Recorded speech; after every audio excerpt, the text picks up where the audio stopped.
গবেষণার সুযোগ ও পেশাগত শিক্ষার মধ্যে দেশের অর্থনৈতিক সংযোগ আরও জোরদারে 14টি সরকারি ও বেসরকারি বিশ্ববিদ্যালয়ের সঙ্গে সমঝোতা স্মারক সই করেছে institute of chartered accountants of Bangladesh.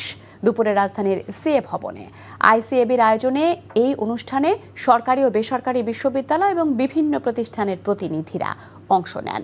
এ সময় দেশের অর্থনীতিতে দক্ষ জনসংখ্যা প্রয়োজন মন্তব্য করে আইসিএবির প্রেসিডেন্ট সাব্বির আহমেদ বলেন, এই উদ্যোগ শিক্ষার্থীদের আর্থিক প্রতিষ্ঠানের কাজে দক্ষ করে গড়ে উঠতে সহায়ক ভূমিকা পালন করবে।